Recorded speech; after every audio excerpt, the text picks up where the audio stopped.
Good morning, everybody. Hello, I'm right down here. Oh, I'm not on your, oh, you're just watching. How big is it going today? 5. 5? Yeah.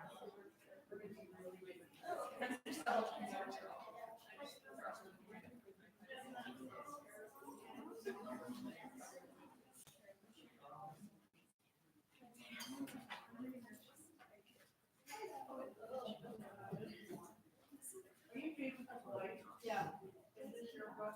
No, it's your wedding. No, oh God.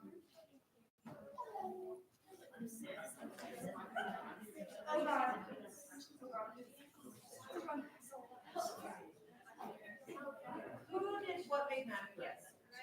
Is this your book? Is it from my other class?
Please don't forget to have your rubric ready for me. Do you have the no. I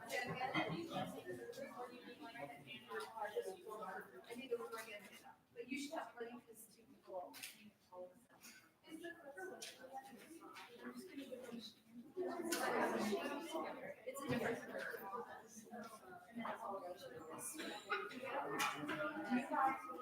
Yeah. I have. Oh. Okay, then we just turn one rubric. I think so. You have it.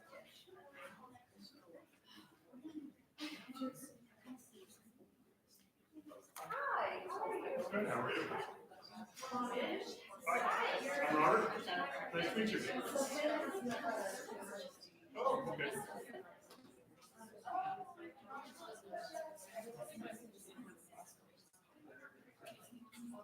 He'll pay later. He'll pay.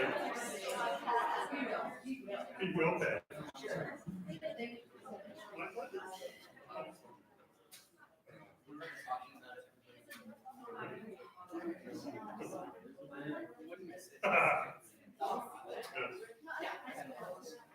Is there? I need this paper. You all have these. I have this paper. Like, just to see like you grab one. A piece of paper. Anything. Something to write. Anything to write. Okay, I have. Well, they'll give you copies. Oh, that's all right. Then I don't need it. So fine.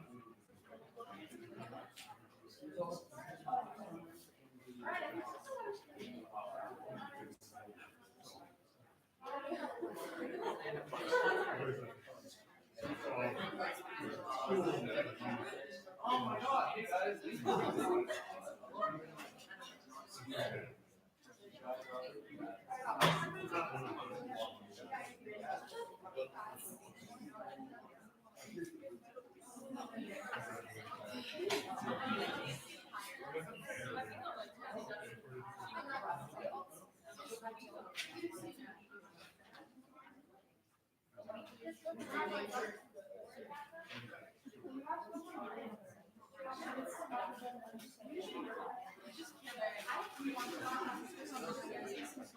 So what,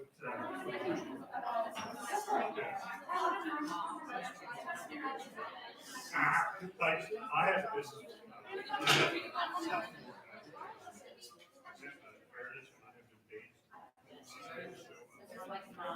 I'm gonna move next to.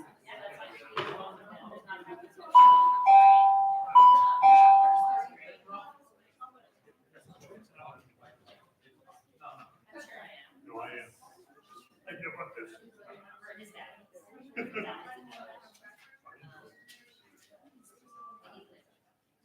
Yeah.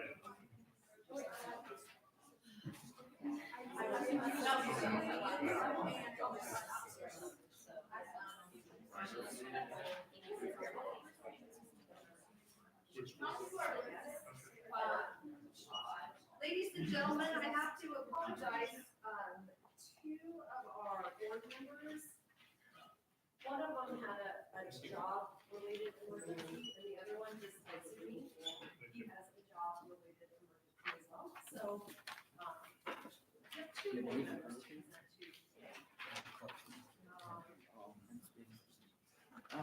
And so I can only at one viewer, so that's fine. Oh, yeah.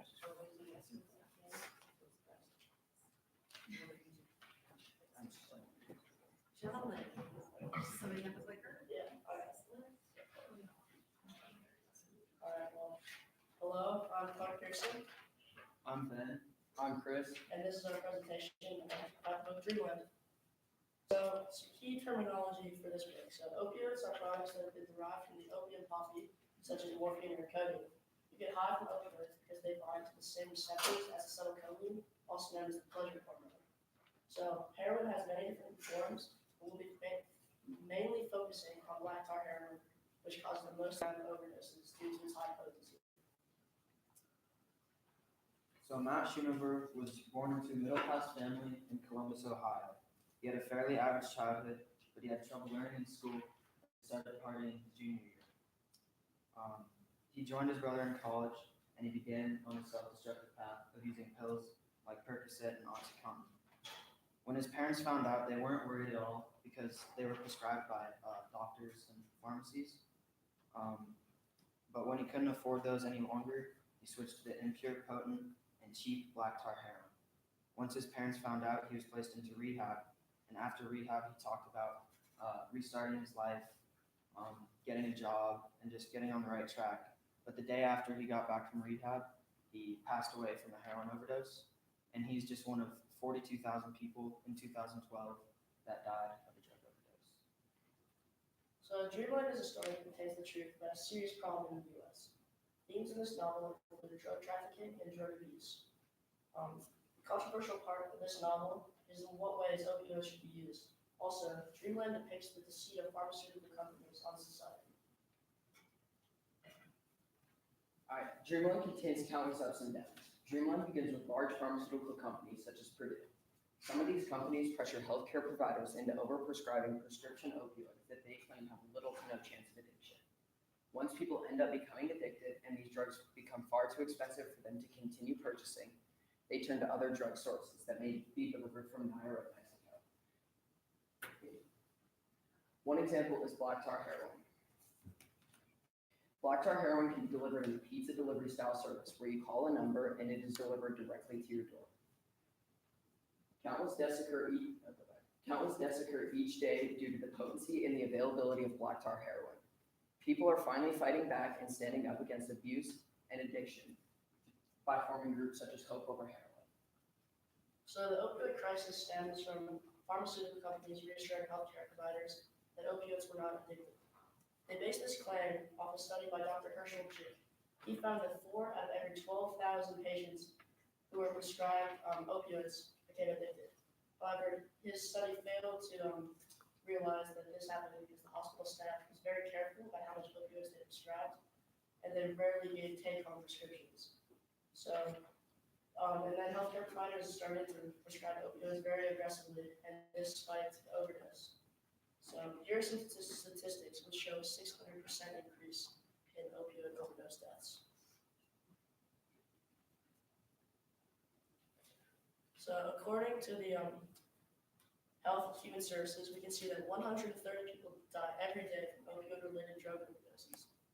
This stems from the 11.4 million people who also misuse prescription opioids. Here, Dr. Walter Koroshetz, the director of the National Institute of Neurological Disorders and Strokes, will give a more expert explanation of how opioids affect our health. I mean, the problem with opioids is that they are very potent in relieving pain, but they rewire the brain such that the brain then requires more opioids, and that's what addiction is all about. They probably also actually make chronic pain worse because as the drugs wear off, even stimuli that otherwise would not be painful now are perceived as painful. So it actually can aggravate the pain condition as well. What happened next, unfortunately, is that people once addicted, because it is such a strong rewiring that occurs in the brain after people take opioids for a long time, that they crave opioids and they'll go to non-prescription medications as well. And that has led people to move from prescription opioids to heroin. And the heroin now on the market is cut with fentanyl, which is really an anesthetic agent. So very high potent drugs that depress someone's respiration and kill them.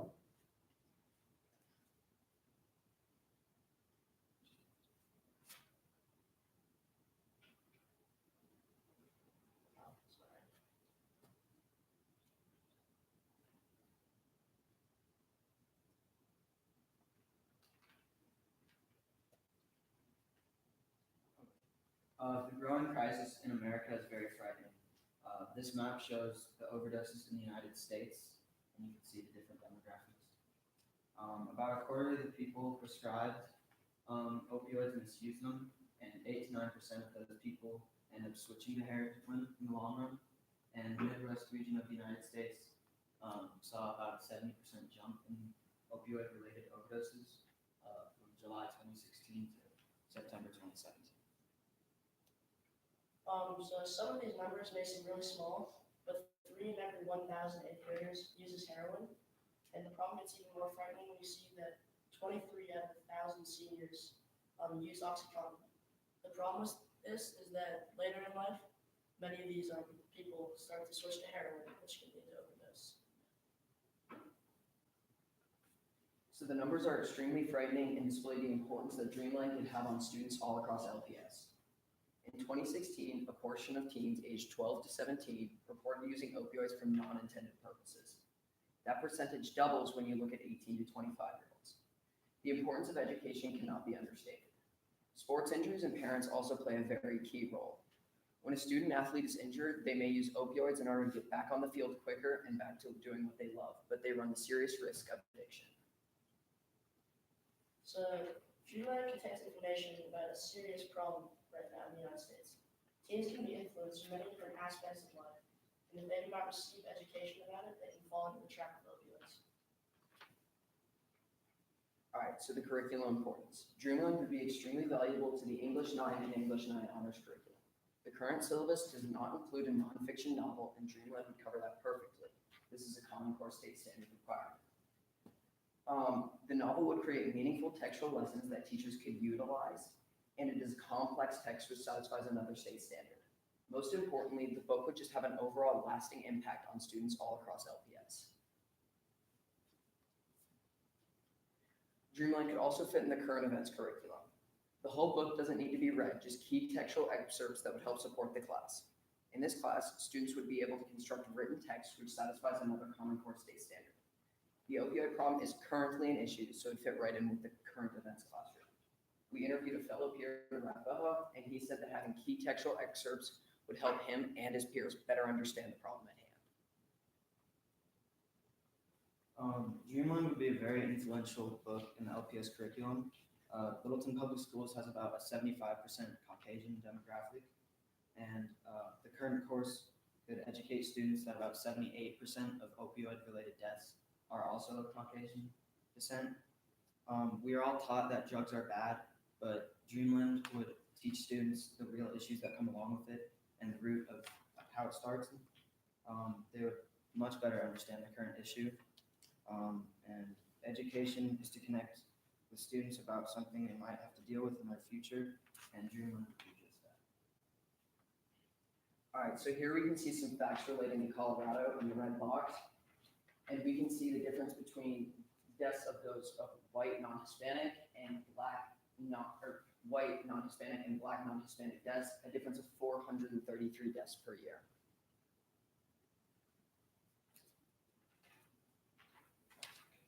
There are many things that are being done and leaps are being taken to stop the problem that affects so many. The recent arrest of Rochester CEO is just one example of the progress that's being taken.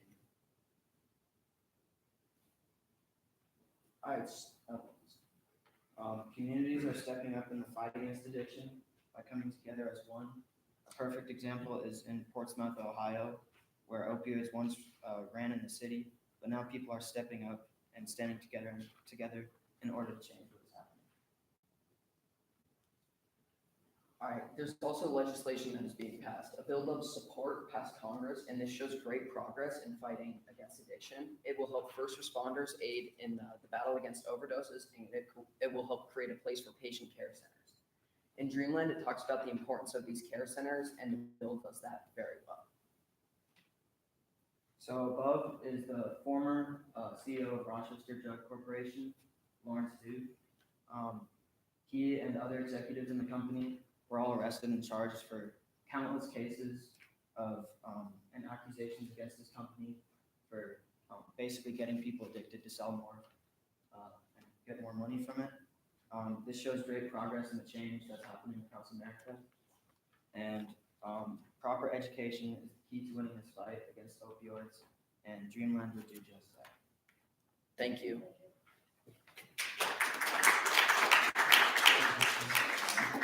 Any questions? Can you help me understand, why I wouldn't wanna approve this book? Why you would not want to? Yeah. It just has a lot of material that could be seen as mature, and maybe ninth graders would not quite understand it yet. So that would be one aspect of why people would not want to consider it. I think they could kind of see it as like something, not so much like it glorifies the topic, but they might not understand it or might not hit quite as close to home as some of the other books would. But besides that, I really don't think there would be a bigger problem with approving the book.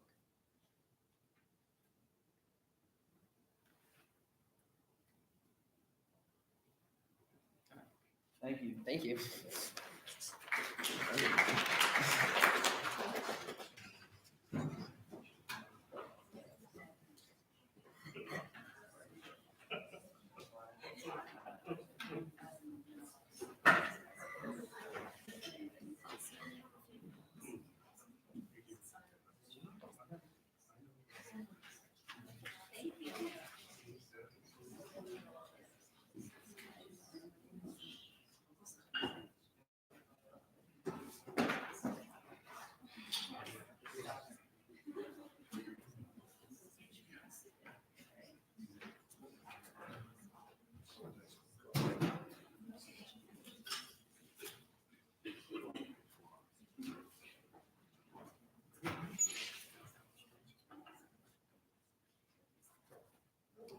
So the book that we chose was 19 Minutes That's Skylar Getting, Jenna Donahue. and Book Ballad. So, book summary. This is a fictional novel by Jodi Picoult, and it's written about a school shooting and the aftermath and events prior to the shooting. The main character, Peter Hopeton, decides to shoot and kill many of his classmates after reoccurring bullying by using multiple perspectives, including the shooters, parents, society members, and students. Picoult is able to write a raw and honest book about school shootings. The author, Jodi Picoult, spoke about her book with us via email. She talked about her inspirations with the book, the teen culture inside the book, and how it affected many students. One of her more prevalent parts of her interview talked about school shootings and how they're relevant. She says, it's clear that school shootings have only become more prevalent since Columbine. To that end, it's more important for every community to realize that if you haven't had a school shooting, it's not because you're immune, but because you've been lucky so far. She also explained how her book positively affects the culture of students, and she says learning is the first step to prevention. So the next section is some testimonies and stories that we got both from the author and from various people that we interviewed. So the first story we got from the author, Jodi Picoult. When she went to an assembly at a school in New Hampshire, there was a boy who stood up and said that last October he brought a gun to school and that he was planning to kill some of the students. But they got assigned the book, and he realized that he wasn't the only person to feel that way. And in a separate assembly, there was a girl who told her mom that she wanted to kill herself, and her mom burst into tears and left the room. The girl picked up her English homework, and it was 19 minutes. She said that she read the book in a night, and that she wanted to thank me because without it, she would have committed suicide. These stories show the positive impact that this book has had on teen lives. In an interview with Deputy Dan Tipton about the Arapahoe school shooting, we found that talking about these harsh topics can be beneficial to students. He explained, I think discussing topics, even when they're sensitive, can be beneficial. Lots of people struggle with understanding it. Without learning about it, no one will know what to do in the moment or how to keep themselves safe. Closely related to that, he talks about his police training and how he works in the police force. He says, we all just revert to training when we are put in stressful situations, but how are students able to revert to training if they haven't learned about it or had training in it in the first place? In addition to our interview with Deputy Tipton, we also had an interview with Deputy Engler, who happened to be the deputy on call during the Arapahoe shooting in 2013. We asked him questions regarding his experience and his stance on education about this topic. Here are some important ideas that he shared with us. Quote, I think they should talk about it. School shootings, it's on kids' minds. It's beneficial for kids to talk about things they think about to help them have more perspective and awareness. These ideas are also shown in the other quotes that we pulled from our interview. In a similar interview with teacher Mara Moritz, whose classroom was very close to where the Arapahoe school shooting occurred, she said, I feel like I'm a lot more aware of what's going on in my classroom. When I'm in a movie theater, I'm very much looking around where I would go or where I would hide. Experiences connect very closely to learning about certain experience, so if students were able to learn about this type of thing, they could feel more aware and more safe in their schools. And while explaining her personal experience, Ms. Moritz said, I remember seeing the whites of their eyes. All I could see were their eyes looking at me for what do I do?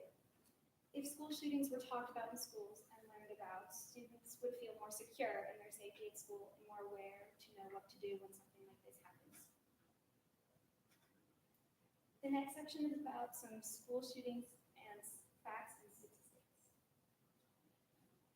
We sent out a survey to the 9th grade honors English classes about school shootings and safety in general.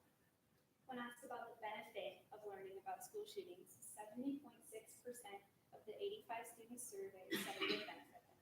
And when asked about the relevance of school shootings, 90.6% of the 85 students said it was very relevant to society, showing why they should be taught in schools.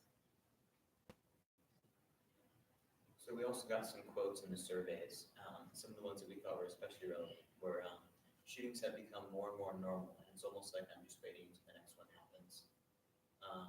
The normalcy of school shootings makes me be nervous about being in any school. And this one we thought was especially relevant. I think a big problem in society today is that people are uneducated. People could read the more informative signs, and could become more offended rather than reactive. I'm sure about 19 minutes could enhance the curriculum and allow us, as the quote said, to become more preventive rather than reactive. In addition to the previous survey, we sent out a survey about student safety, and we were surprised by the fact that students don't feel completely safe at school, nor do they feel like they have enough information at school to keep themselves safe, and our results are shown above. Looking at these school shooting statistics, it shows that there have been 29 mass shootings since the start of May, and over 240 shootings since the Columbine shooting in 1999. On the mental health side, of the 30% that have been bullied, 30% of students that have been bullied in schools have turned to depression. And adding on to that number, 8 million teens in the US have also been pushed to depression. Studies have shown that depression and sadness within teens has been connected to school shootings. And this graph shows the relevance of school shootings and why students should learn about it. Because it continues to go up in every numbers, in all the numbers. Students should definitely learn about it because it's becoming more relevant just based on the 2018 and 2019 numbers alone. The next section has some resources that we used while creating this selection. So Sue Klebold was the mother of Dylan Klebold, who along with Eric Harris, killed 13 students and injured 21 She dedicated her life to suicide prevention and mental health.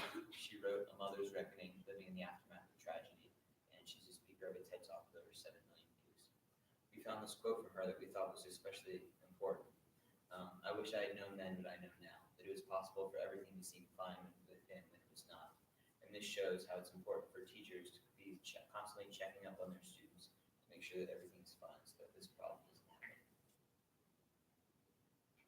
The other resource that we used was Columbine by Dave Cullen. Dave Cullen was one of the first people on the scene at the Columbine High School shooting. And after more than a decade of research and work, he wrote this book. One of his quotes that we thought was important was, eventually 2 questions drove me. The second was why. Why drove me nuts? But the question that started and sustained me was what would become of those 2,000 kids. And this really shows how underneath the thing that really matters to the people and how we need to be paying attention to the kids and to keeping them safe. Okay, the next section covers book content and other connections to other learnings. Okay, so connections to other learning. Not only does this teach horrors of school shootings, but other learning such as suicide, mental health, bullying, perspective. Here's one quote that we picked out that we thought covered most of these ideas. Quote, "I didn't kill the person I most wanted to die, myself." This was said by Peter, who was one of the shooters in the novel. His mental state relates back to his outbursts. The quote develops these heavy ideas and topics in ways that are honest but also get the point across. This book is very controversial due to the conflict of interest of learning about it in schools, some violent and homophobic language, and some physical and mental abuse. It's a hard book to swallow no matter how it is taught, but when teaching this book, we believe that there should be positive role models, comfortable class settings with trusted students and teachers, acknowledgement of every topic, and open discussions and questioning. Having a comfortable place to learn will allow students to understand more, and it's better for students to learn in a safe place like a classroom rather than somewhere else, which is a lot more dangerous, such as the internet. Okay, language and sexuality. This book contains some of these topics which are usually considered a controversial topic, but are included in the book. We have tagged and color-coded them within the book that we provided earlier. Under the language category, we found examples of graphic language, swearing, etc. And under the idea of sexuality, we found homophobic slurs as well as a gay bar setting. Morality and spirituality. A few moral ideas are incorporated within the book, such as bullying, betrayal, humanization of the shooter, to name a few. Spiritual aspects don't have a huge role in the book, but they are present. There is mention of religion, and characters do attend funerals and churches. This book also includes many types of violence, as it is a book about a school shooting. It includes gun violence, suicide, uses of bombs, and gruesome descriptions of some characters. Yet, without all of these present in the book, students wouldn't really learn what a school shooting is about, and students wouldn't be able to understand what the rawness of a school shooting is without all these being inside of it. The next section contains the reasons why we believe that 19 minutes should be added to the curriculum. So now you may ask, why should 19 minutes be added to the curriculum? Well, this book is taught in over 100 school districts now as curriculum. It depicts school shootings in an accurate and thought-provoking way, even though it is a fictional novel. Columbine High School teaches about their shooting as a curriculum using Dave Cullen's Columbine. Arapahoe experienced a shooting in 2013, yet they failed to teach of this incident. It is important to recognize that this shooting is very much a part of who we are as a school. The Commons Core standards listed below are all met by this book. Use language appropriate for purpose and audience. Demonstrate comprehension of a variety of informational, literary, and persuasive texts. Read a wide range of literature, American and world literature, to understand important universal themes of the human experience. Engage in a wide range of nonfiction and real-life reading experiences to solve problems, judge the quality of ideas, or complete daily tasks. And discriminate or justify position using traditional lines of rhetorical argument and reasoning. We recommend 19 minutes go into a 9th or 10th grade English or psychology class where students already question many things about the world and their faith in humanity. The perspectives in this book give us different ways to think of people like Peter, the shooter in 19 minutes. It gives us a way to wonder who might be in Peter's situation and how we can fix it before this type of thing happens. These are our citations. Any questions?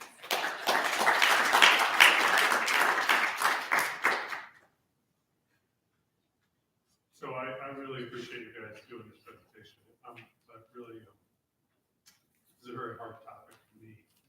And so I appreciate you guys bringing it up. One of the worries that I have about this, teaching this topic is the idea of copycats.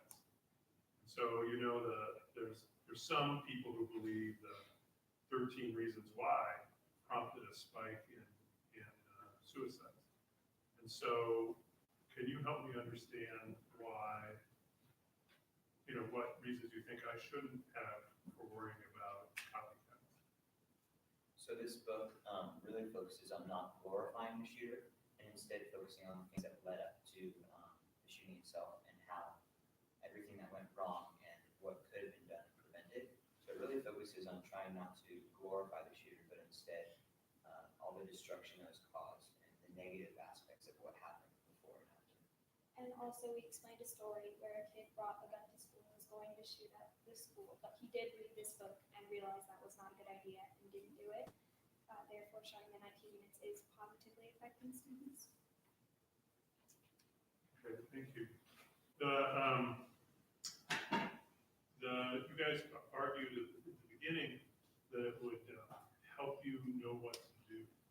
Can you explain, do you mean the safety precautions to take in the context of a shooting, or how to respond to a child or a student who is suffering? I think it can be both. Like, you want to know how to mentally react because, like, you don't want to just be in a place of panic. So being able to, like, know what you want to do with all this fear, I think that's what the book will help us develop. So it's about how to feel. Yeah. And it's also about how to react to learning about these types of things can make you understand not to panic, and also what to do if this kind of thing happens. And knowing what to do relates also to not panicking, because in most situations, if you know what to do, you don't panic as much as if you didn't know what to do. I would just tell you that the one thing that we've had an objection to a book was, so in the past 4 years, was around language. It wasn't around mature themes. And so, and we've kept the book in the curriculum, but ironically, it wasn't, the book had dealt with violence and rape, but it didn't care, people didn't seem to care about that, they cared about the language. So it's interesting what people are sensitive about. Well, I appreciate you talking about this. It's really hard stuff. Thank you. Thank you.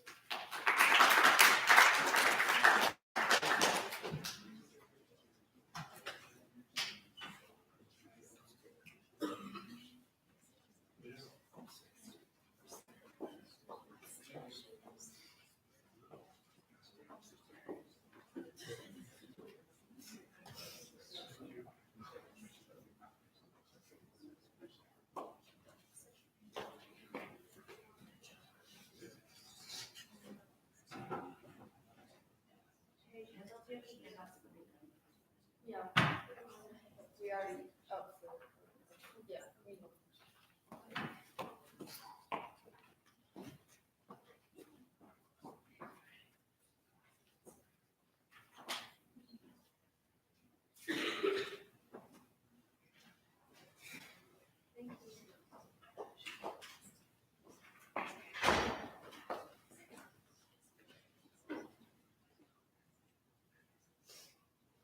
We are presenting Beautiful Boy by David Shutt, a father's journey through his son's addiction, and I'm Kendall Bass. I'm Mia Cardello. And I'm Bryn Everard. Throughout the novel, Chef struggles with his son Nick's addiction, but his love for him never falters. Fortunately, I have a son, a beautiful boy. Unfortunately, he's a drug addict. Fortunately, he's in recovery. Unfortunately, he relapses. Fortunately, he's in recovery again. Unfortunately, he relapses. Fortunately, he's not dead. Short summary. David Shutt's novel is a personal memoir recalling his experience regarding his son's addiction to an assortment of drugs, specifically crystal meth. Chef writes how Nick fell in and out of addiction, how he felt hopeful and then let down. Nick not only hurt himself, but he hurt his whole entire family. This is a true story in educational writing about the dangers of drug use and the effects it can have mentally and physically. Addiction is real, and it needs to be seen. Alright, Beautiful Boy is widely viewed as controversial since it addresses topics such as addiction, suicide, profanity, violence, alcohol, drugs, overdoses, and mentions of rape and sex. A boy that led a pretty privileged life began abusing drugs from a very young age, starting in 7th grade. Chef's memoir displays the emotional effects of addiction, making it much more than just a story about drugs. A review from the New York Times remarks how Beautiful Boy does illustrate how the most cliched insights into addiction can also be the most accurate. The ideas in the book do require a certain level of maturity to fully comprehend, but high schoolers are already well aware of the concepts addressed in the book, as they are so relevant in today's culture. So, what's the point? Drugs are out there and kids are using them. People know this is a problem, but is often ignored or treated as teen rebellion. Kids are known to experiment, right? What happens when this experimentation turns into an addiction, and how do you know it's at that point? According to multiple surveys conducted in recent studies, 42% of teens have tried illicit drugs of some kind, with 81% saying they had the opportunity. 78% of US teens have drank alcohol. These statistics might seem unbelievable, but the undeniable fact is that even the harshest of drugs can be found in students' lives. It isn't a matter of if a student will be confronted with drugs, but when, and how to deal with it when that time comes. Addiction is a taboo subject that is not often discussed, and when it is often only to place blame. Chef is always looking for a reason for his son Nick's addiction. What else can I blame? Sometimes I think privileged kids are prime candidates for drug addiction, but what about the legions of addicts that grew up in dire poverty? But the blame game doesn't get anyone anywhere. The root of the problem is the avoidance of talking about drug addiction. Accessibility. Again, drugs are out there and easily accessible. Marijuana is made legal in many states, including Colorado, and that plays a major factor in the use of drugs. When Chef recalls his early childhood, he says that unknown, unavailable drugs have flooded our school and our neighborhood, as they have flooded America since the mid-1960s. Drugs are an epidemic, and they've been relevant to our society for many years. Because of their accessibility, drugs no longer seem like an option, but an inevitable end result. After Nick is first caught with marijuana, he answers for his friend, everyone does it. Drugs in America. 30 million Americans were considered illegal drug users in 2014, and that number only escalated. In 2017, around 19.7% of the American population abused drugs. There are nearly 35 million meth users worldwide, and most of these meth users engage in antisocial behavior that can ultimately be crimes such as robbery, abuse, torture, and murder. This is because most meth users tweak, which causes hallucinations, paranoia, aggression, and violence. Numerous crimes are committed by those on drugs or for drugs. And when I say numerous, I mean 80% of the nation's adult inmates and young people in detention commit their crimes on or for drugs. 70% of abused and neglected children have parents who abuse alcohol or drugs, and 90% of the homeless are alcoholics or alcohol abusers, with 60% using other drugs. This severely affects our society and costs the country billions of dollars. Almost $250 billion in the nation's yearly healthcare bill is attributed to substance abuse and addiction, according to centeronaddiction.org. But money isn't the only cost. People's lives, including the addicts, are put at risk. Drugs on the brain. Drugs are addictive, everyone knows that, but a lot of people don't understand why. Stimulant drugs such as meth and cocaine speed up the central nervous system, flooding the brain with dopamine, which controls attention, pleasure, and motivation. This diagram compares a normal brain to an addict's in terms of dopamine centers in the brain. Meth significantly damages these dopamine centers, meaning that even long-term abstinence can always cure it completely. Also, when users try to quit drugs, the part of their brain dedicated to pain lights up. So it's not a matter of willpower. No one wants to be an addict. And once you get started, it's extremely difficult, sometimes even impossible to stop. According to centeronaddiction.org, teens who play with the fire of alcohol, cigarettes, and marijuana increase the chance they will get burned by the flames of heroin, cocaine, and hallucinogens. But marijuana isn't even close to being like these harder drugs, right? Wrong. Studies by scientists in Italy reveal that marijuana affects levels of dopamine in the brain in a manner akin to heroin. What is mental health? It refers to our cognitive, behavioral, and emotional well-being. Nearly 1 in 5 Americans experience mental disorder every year, which is especially common in teens. Many cases can be linked back to alcohol and drug abuse, and this happened to Nick in the book. The illness is often overlooked by society because it is such a hard subject to face, but understanding the disease can improve mental health care systems around the world. Mental health and drugs. About 8.4 million people in the U.S. suffer from both a mental and substance abuse disorder. This year especially, and in years past, our community has gone through a lot, and a lot of focus has been placed on mental health. But drug prevention has been almost non-existent. The thing is, you're more likely to abuse drugs if you have a mental disorder and vice versa.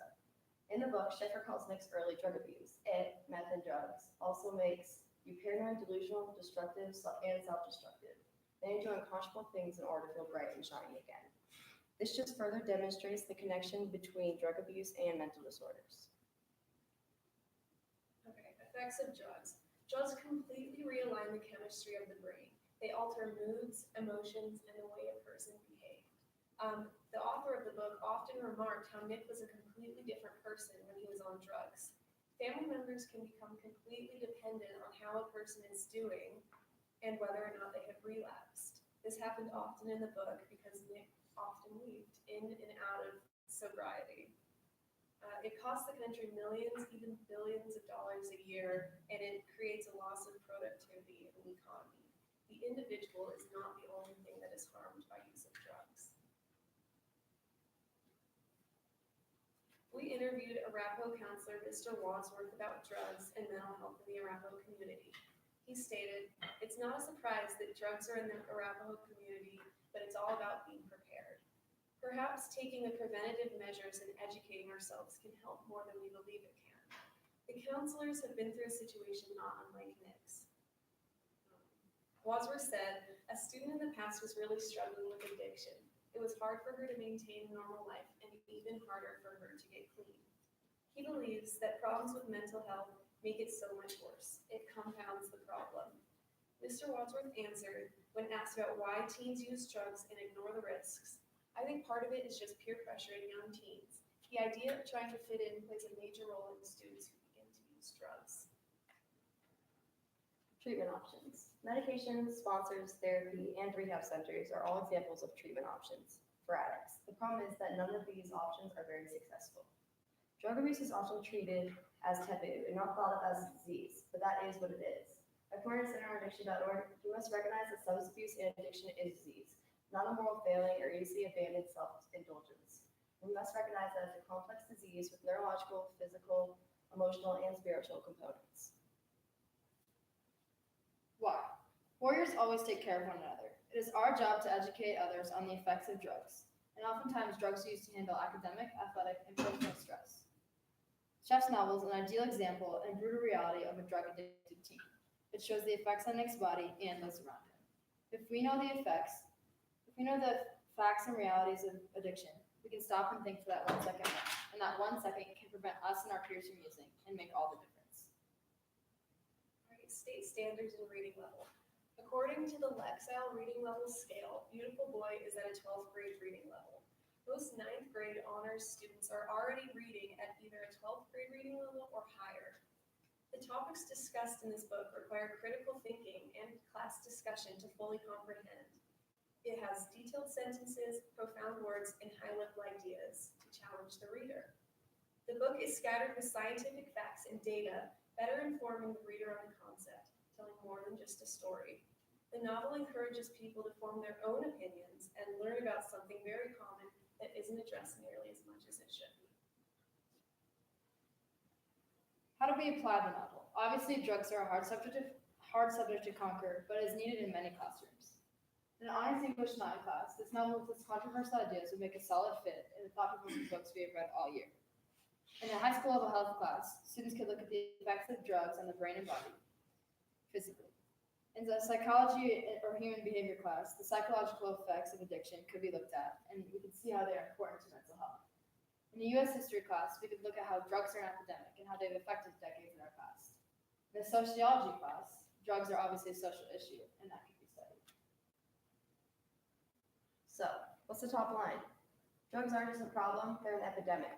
Only 32% of 12th graders believe that regular marijuana use is harmful, and more than 1 million teens in the U.S. partake in potentially lethal drugs such as cocaine, meth, and heroin.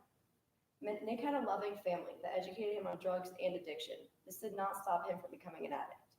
To stop this spread of addiction, people need to be educated when they are young, but sometimes education is not enough. Teens need to look at Nick, read about his life, and realize there are parts of him in every one of us. Fortunately, there is a beautiful boy. Unfortunately, he has a terrible disease. Fortunately, there is love and joy. Unfortunately, there is pain and misery. Fortunately, the story is not over. Questions?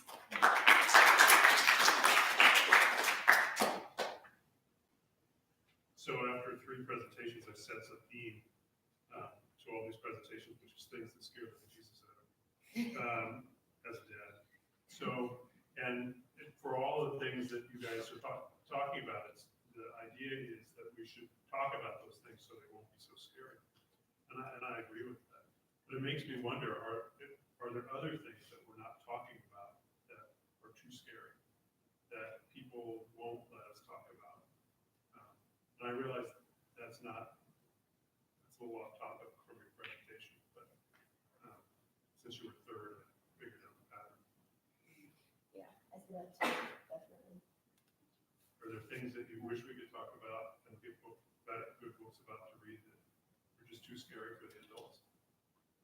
Well, obviously, I think drug use, especially, and many of these presentations have been about drug use, it's very important because a lot of kids our age especially start to get into drugs. And I think that obviously scares you and like many parents about their kids using drugs, especially not just like nicotine or marijuana, but crystal meth and hard drugs like that.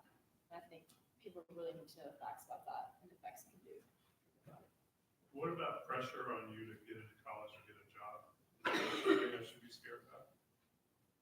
I think it definitely plays a role into mental health, which is being talked about a lot more now. But I think you could always become more educated on the subject, and I think that definitely plays a big role in it. What do you think about mental health? I mean, Nick was very educated. He had all the resources he knew, but his parents couldn't stop him from going down this road. So to me, that speaks to something's going on inside of him that someone's not addressing. And the same with the shooters, the same with the black tar heroin. Something is there, and parents, administrators, as we educators, as we raise our children, what are we not tapping into? Because they're seeking some relief through some substance. I think it's that we educate our kids, but we don't give them something to connect to, which I think is a big part. You always think with drugs that you can never become an addict because you have this or you have that, or you have this perfect family that you're just trying it out or something. Same with depression or mental health. People who have suicidal thoughts and things like that, a lot of the time they don't realize they're having suicidal thoughts or don't realize they can't diagnose themselves with depression. So when someone tells them, it's hard to find a connection to relate to, I guess. I also think like the answer to mental health, like especially in our community, it's unknown right now. That's why we're putting so much time and effort and research into trying to figure out what that is. Because a lot of people don't know what that is. And I just think people need to know the facts, such as drug use, which promotes mental health and can often lead to suicide. Thank you. Thank you.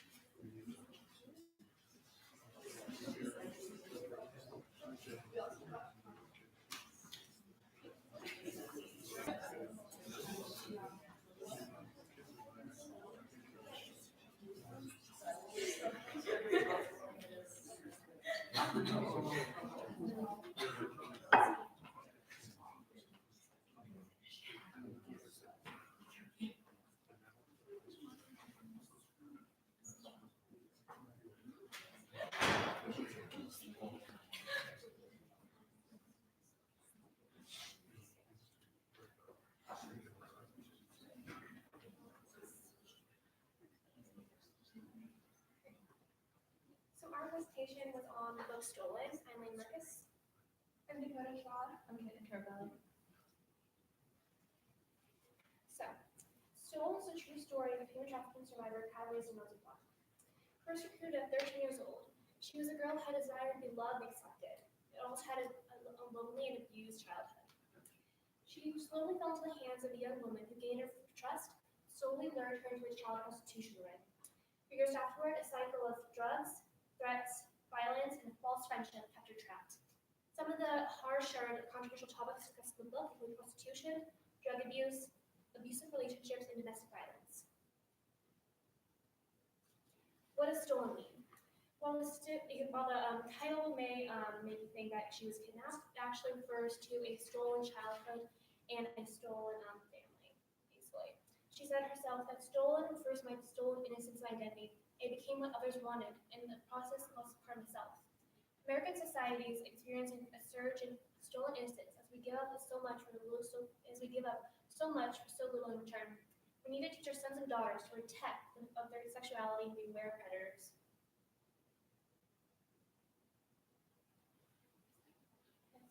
So what is human trafficking? Human trafficking is a modern-day slavery that involves the forms of fraud, creation to obtain some type of labor or commercial sex act.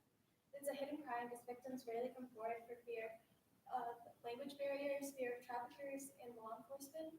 It is estimated that human trafficking generates billions of dollars a year and is second only to drug trafficking as the most profitable form of transactional crime. Every year, an estimated 300,000 American children are at risk of being lured into the sex trade, and some are as young as 8 years old, and that's thought to go up. It is thought to go up that 90% of victims are never rescued. So who are traffickers? Traffickers, both labor and sex, can be lone individuals or extensive crime networks. Pimps, gangs, family members, labor brokers, employees of domestic servants, and large factory workers have all been found guilty of human trafficking. They are all connected by their common willingness to exploit other human beings for profit.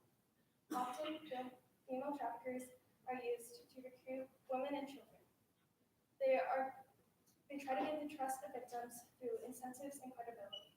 So knowing who traffickers are is important because it's hard to stop a crime when you don't know who you're stopping. It's also important because many traffickers are previous victims, so that would have prevention from both the victims and traffickers' point of view. So the International Labor Organization estimates there are 40.3 million victims of human trafficking globally. 81% of them are trapped in forced labor.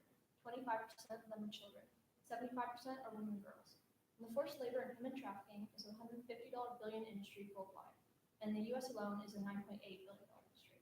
The overwhelming number of victims shows just how massive this issue really is. With the average age for entry to sex trafficking being from 11 to 14 years old, action within schools should be taken. And then we have a quick statistic video.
Why should be taught? As the video shows that human trafficking occurs in every continent, in every neighborhood, even in the United States. It happens right under our noses, which leads many people, even in Littleton, Colorado, that it happens in any neighborhood, it happens right under our noses. Teaching youth about this book can help them identify signs of human trafficking before it happens. Also, teaching it goes alongside bringing awareness, which can help prevent vulnerable youth from potentially falling victim to human trafficking. So teaching this book also opens up discussions to things such as healthy relationships, boundaries, physical, sexual abuse, and who to trust or where to go to for help if it's needed. So, the Free Our Girls founder, Megan Lunsford, is a survivor of human trafficking, said, with the most common age of juvenile entry into commercial sex trade being between the ages of 11 and 14, we should be having age-appropriate conversations with our children beginning in elementary school. Christina Rosenblatt, who is the author of Stolen, said, I was trafficked within my school system, and if I had known that trafficking exists, I could have potentially avoided being trafficked. So the importance of educating middle school and high school students is vital to the prevention of future trafficking. Both of these women have experienced the horrors of human trafficking and believe that one of the most important parts of prevention is simply just to spread awareness about this topic. Even if they are hard to talk about at first, in the end, it is crucial to help them stop human trafficking. Because this book is so sensitive, we talked to educational director of Seattle Men's Slavery about how it should be taught. She said, these talks are difficult and serious, but as long as these conversations are happening safely and respectfully, I don't believe they're inappropriate in the slightest. She goes on to say how students should have the option to opt out if they do feel triggered or uncomfortable, and that we also believe that at any point while reading the book or before reading the book, students should be made aware of resources on campus such as psychologists or counselors they go to if this book does trigger them. But with that being said, this book still has a lot of educational value, and alongside the educational value, we believe that bringing in a organizational expert or even a sex trafficking survivor would help students understand the topic better and compel them to have a greater understanding of it with face-to-face connection. So some of the electives we thought this book could fit into are psychology, current events, international relations, sociology, and human behavior. So this book could fit into psychology, which studies how and why people react to different situations.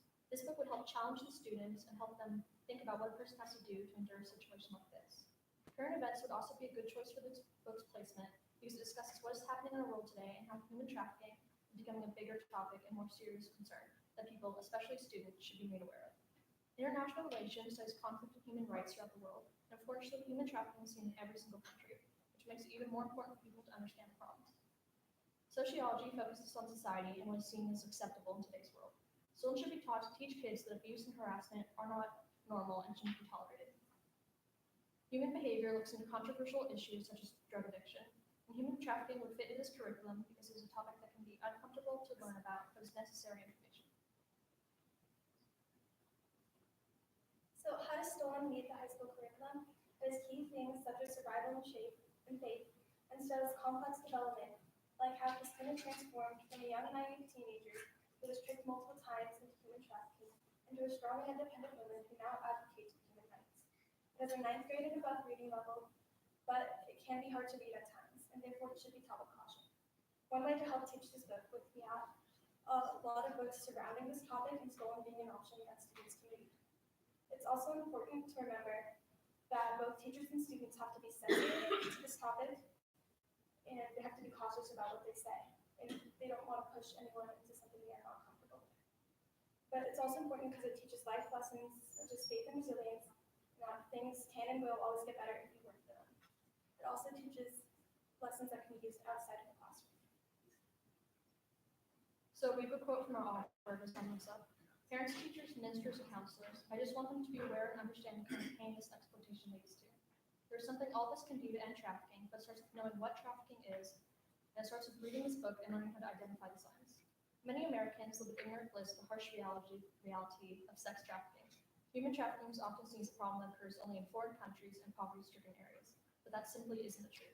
Human trafficking is likely occurring right now, right here in Littleton, Colorado.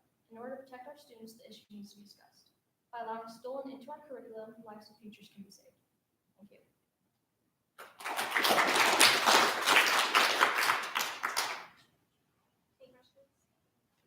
So the theme, like I said before, was things that scared the bejesus out of me. So, but I was wondering if this was a book that scared the bejesus out of you. Yeah. Did it? Yeah, Why? actually, sorry. I know, that's why I was, what about it was scary for you? Well, because what more that scared me was the research afterwards, because she was only 13 when she got trafficked the first time, and the juvenile entrance rate is mostly young. The majority of trafficking victims are female and around our age, so that's one thing that is a little scary to think about. You know, how girls our age could, or girls and boys our age, could potentially be trafficked without us even knowing it.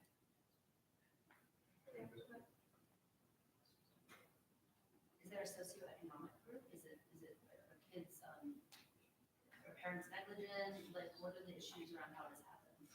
Well, the thing about human trafficking is that not only a lot of people think it just especially with Katarina, she was in an war. Her father was very wealthy, but he was neglectful. So socioeconomic wise, it could happen to anyone. It could happen to homeless youth. It could happen in a more affluent area, like even in our own community. It's not just that they're kidnapped and taken away, it's No, that they're it's- really like cultured, like nurtured, and they trust the person, and it's a relationship, and then it happens. Yeah, because trafficking, especially human traffickers, they gain the trust. They pick out individuals who they believe would be vulnerable and they don't have the most self-worth, particularly, or are very impressionable. So they pick impressionable youth and to slowly groom them. In the book, she also talks about one of the signs about grooming. And that's one thing that she really pushes on is how they gain the trust, and then that's how it all happens. It's not a immediate process, they're taken and then that happens. It's slowly they gain dependence on them. With Katarina, it was one instance when she was trafficked, she gained an addiction, because everyone talks about cocaine, because her aunt was a cocaine dealer. So that's, they groom them in different ways, whether it be trust and love, or whether that be drug abuse and all that stuff. So it's done in very different ways. So you guys talked about this book teaching about faith, and then I think the group that talked about 19 minutes talked about spirituality. Do you feel like talking about faith is a risky thing in school, or a normal thing that you guys are comfortable talking about? Well, I don't think it has to be like faith in like a religious way. It can just be like having faith in like a certain person or like something that you love, just something that will like keep you going when it's times are tough. I think as long as it would be talked about like respectfully, it wouldn't be an issue. Do you feel like it's talked about respectfully? Yeah. Thank you. Thank you. The last one.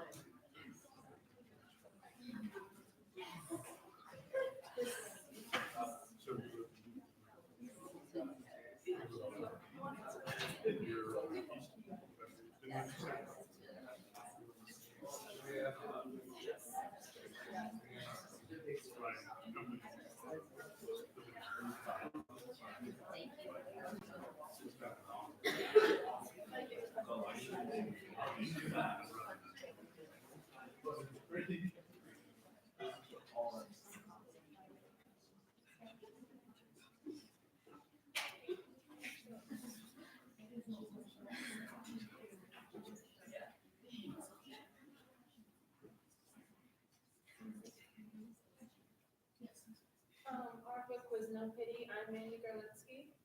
I'm Gabriella. And I'm Tori Evans. So background, over the past few decades, there's been an increase in stress, depression, and anxiety in disabled youth in workplaces and schools. And many other mental obstacles, mainly in the disabled who aren't specifically mentally disabled, more physically. And this is caused by society not treating them treating them like people, and that's caused by the lack of knowledge of peers, coworkers, and other people that they see throughout the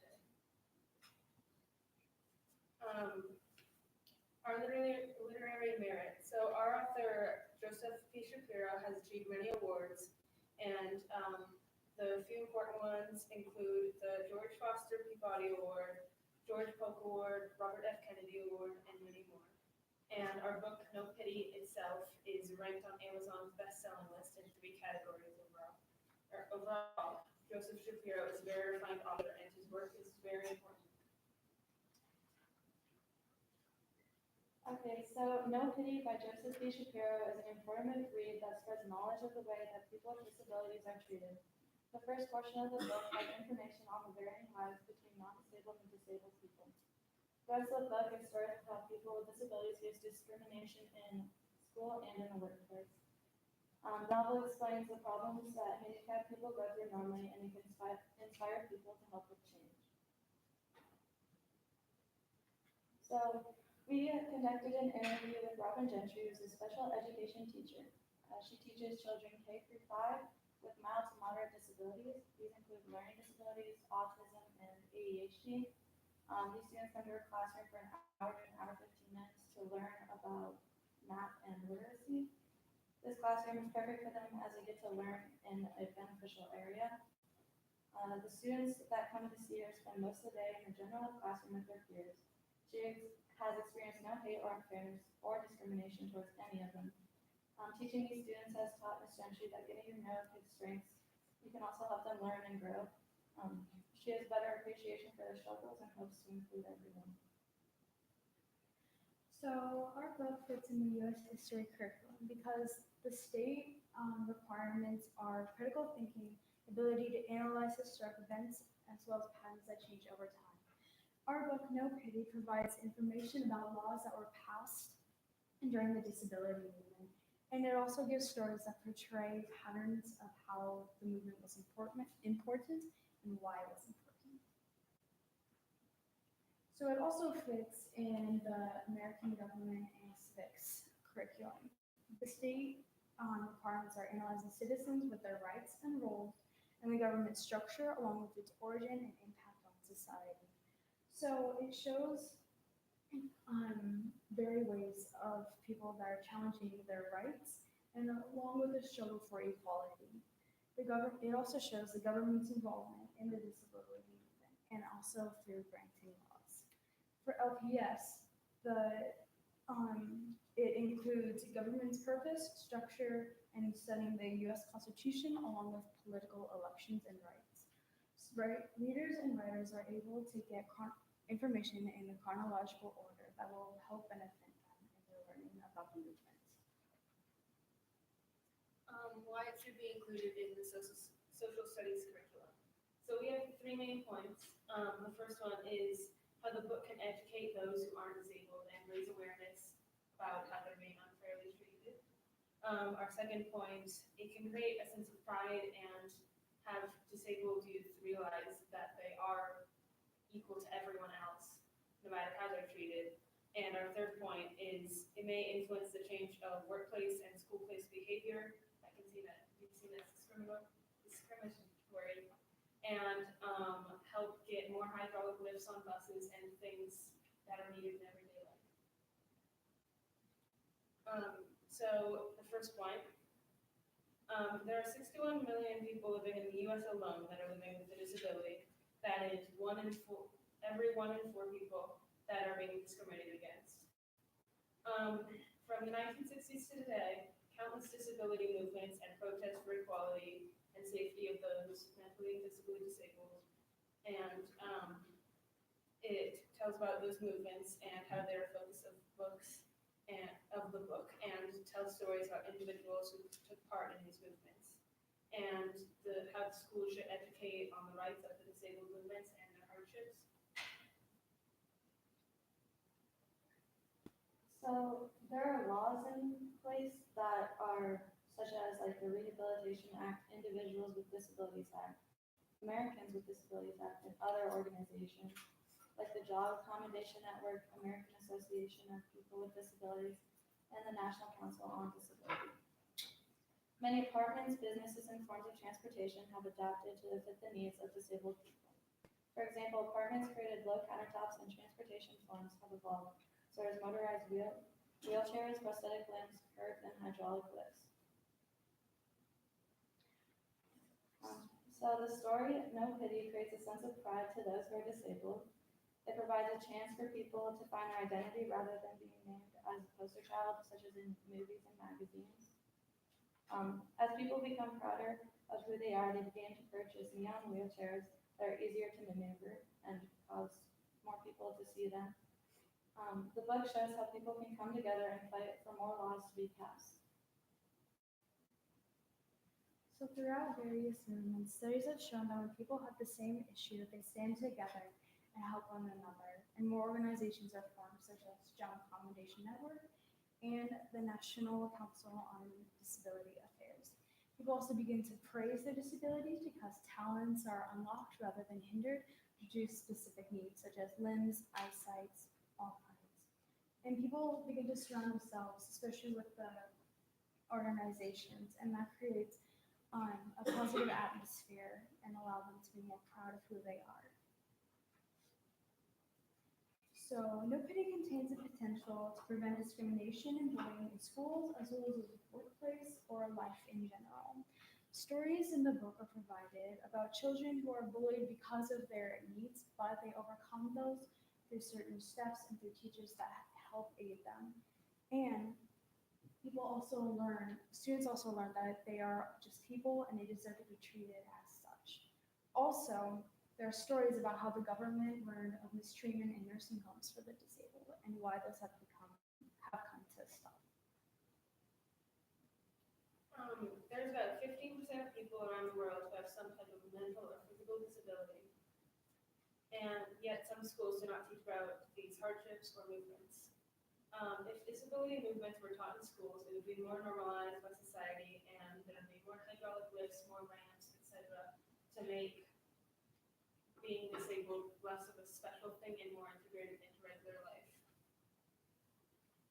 The controversial elements of our book.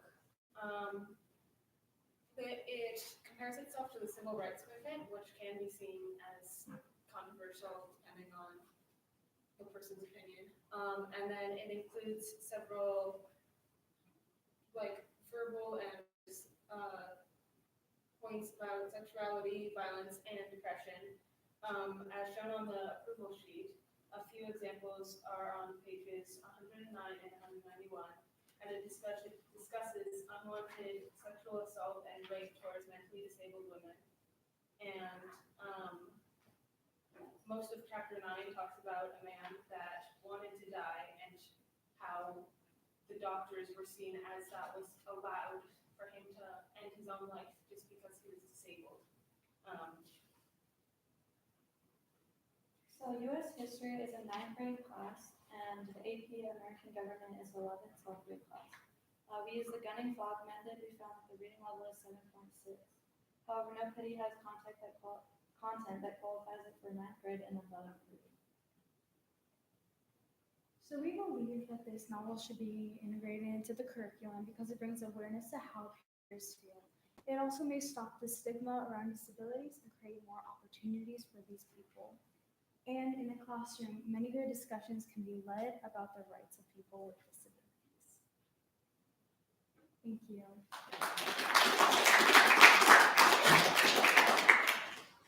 Questions?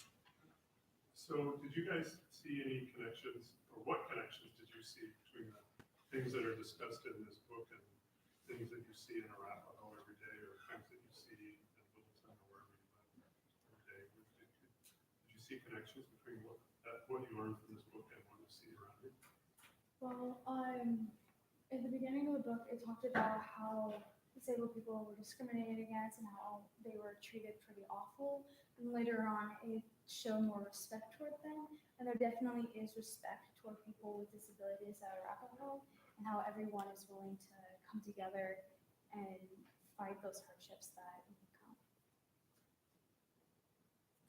You guys pay the price of being the last. And so, there's a lot of important, one of the hard parts about being an adult, I think, is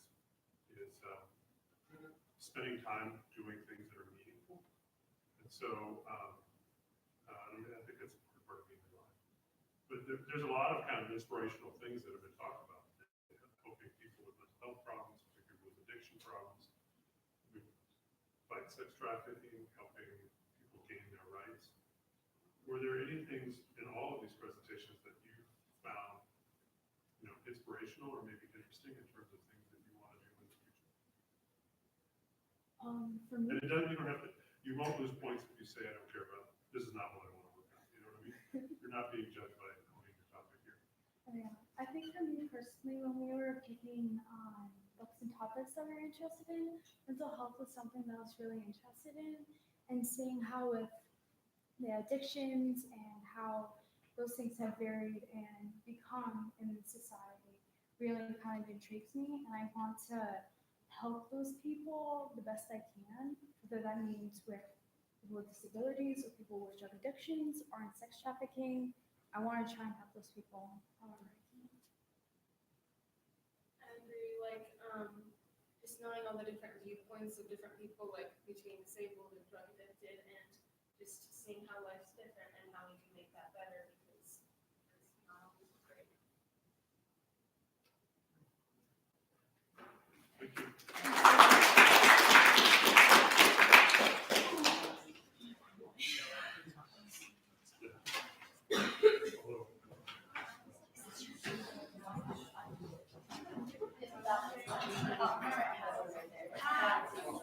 Great job, you guys, we still have great. Thank you. How, oh my God.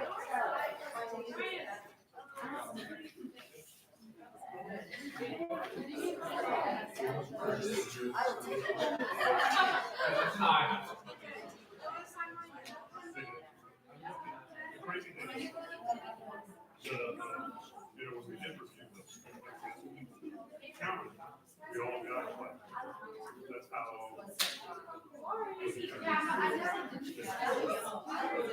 It wasn't. Yeah. Great.